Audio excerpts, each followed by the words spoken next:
Hello and welcome. Silrace here with parent info package for Civilization 6.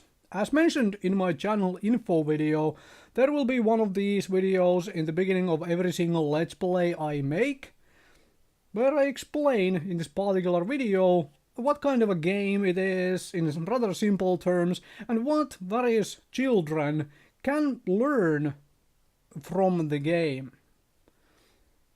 For, parents and guardians of children who want this game or might already be playing this game. This might be a good bit of information in rather simple way and quick fashion.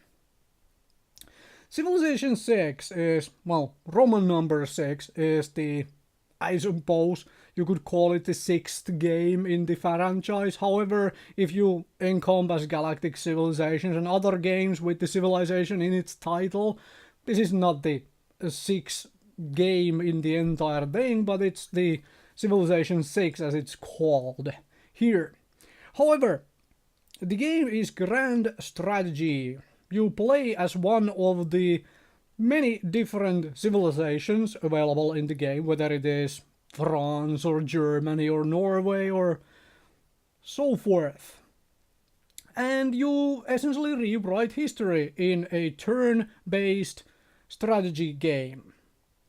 There is very little in this game which you could consider dangerous or detrimental to children in any way. There is fantasy violence, as in many situations you are kind of expected to declare war on your neighbors, or your neighbors will declare war on you for encroaching on their territory and whatever else. However, all the fantasy violence is pictured from way above the land. It's essentially two units, small pieces of, figurines essentially on the strategic map which butt their heads together, and that is the violence. There is no blood, there is no drug abuse or anything of the sort in this particular game. Game, however, does require patience, so it can be very good way for a youngster to learn patience, because, it takes a while to get really anything done in this particular game. Granted, there are some in-game settings which can speed things up or slow things down even further, and so forth.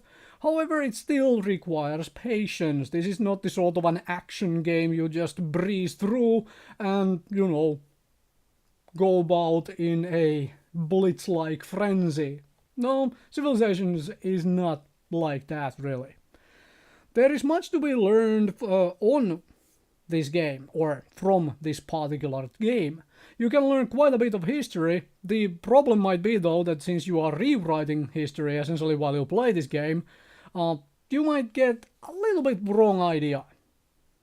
I mean, if you have no clue of history, you have no interest in history whatsoever, and all you do is play Civilization 6 for your history lessons, you might think that something like Spain made the pyramids, because that's what you have been doing in the game all the time. You have been playing Spain and constructing pyramids.